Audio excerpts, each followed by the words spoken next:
சிரமத்துக்கு இங்க வருகை தந்திருக்கும் அனைத்து பத்திரிகை நண்பர்களுக்கும் மற்றும் இந்த லாகர் டீம் அனைவருக்கும் தேங்க்யூ ஸோ மச்.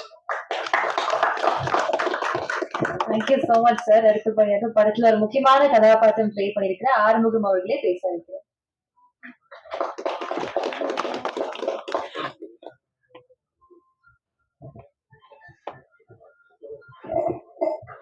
அனைவருக்கும் வணக்கம். இது என்னோட ஃபர்ஸ்ட் மேடை, அதனால கொஞ்சம் பதட்டமா இருக்கு. ஒரு 8 வருஷத்துக்கு முன்னால இயக்குனர் நம்ம ராஜசேகர், யுவராஜ் 2 பேர் வந்து என்னை மீட் பண்ணாங்க. ஒரு ஷார்ட் பிலிம் ஒன்று பண்ணலாம் அப்படின்னு சொன்னாங்க. அந்த ஷார்ட் பிலிம்ல நான் தான் ஹீரோ. 10 வயசு கம்மியா இருந்திருந்தா இந்த படத்துக்கு நான் தான் ஹீரோவா இருந்திருப்பேன். விட்டு கட்டிட்டாரு. தேங்க்யூ டைரக்டர் டீமுக்கு, லாக்கர் டீமுக்கு எல்லாத்துக்கும் நன்றி.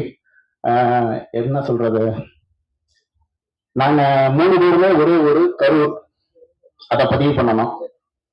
ரொம்ப நன்றி. Thank you. Thank you so much sir. So பருத்தி வீரன் படத்துல எப்படி சித்தப்பு அப்படிங்கிற கேரக்டர் இன்னைக்கு வரைக்கும் நம்ம எல்லாரும் பேசிட்டு இருக்கோமோ, அதே மாதிரி இந்த படத்துல வெங்கட் அண்ணன் அப்படிங்கிற ஒரு கேரக்டர் வந்து டிசைன் பண்ணிருக்காங்க. ஸோ அந்த கேரக்டர் பிளே பண்ண பிரகாஷ் அவர்களே பேச வைக்கிறோம்.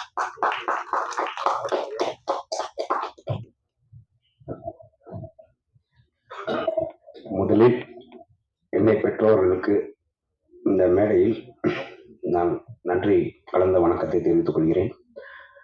பிறகு என்னை ஆசீர்வதித்து இந்த உலகிற்கு அனுப்பிய கடவுளர்கள் அனைவருக்கும் நான் நன்றி தெரிவித்துக் கொள்கிறேன். என்னை வந்து ஒரு நடிகனா உருவாக்கணும்னு சொல்லி என்னை செதுக்கி கொண்டு வந்த உயர்மிகு இயக்குனர்கள் ராஜசேகர் அண்ட் யுவராஜ் கண்ணன் அவர்களுக்கு எனக்கு மனமார்ந்த நன்றி நான் தெரிவித்துக் கொள்கிறேன்.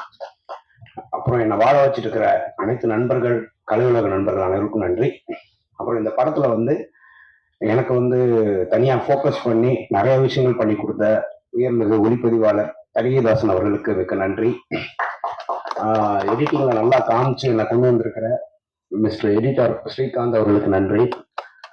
அப்புறம் மெயினா சொல்ல போனா என் கூட 2 பேர், அதாவது மெயினா ஹீரோ சொல்லணும், விக்னேஷ் சண்முகம் அண்ட் தம்பி தாஜுதீன், இவங்க 2 பேருக்கும் மனமார்ந்த நன்றியை தெரிவித்துக் கொள்கிறேன். நான் ரொம்ப கோஆப்ரேட் பண்ணி நான் நிறைய டிக்ளரேஷன் பண்ணி இதெல்லாம் பண்ணுங்க, நல்லா பண்ணுவீங்க, ஏன்னா கொஞ்சம் நான் நிறைய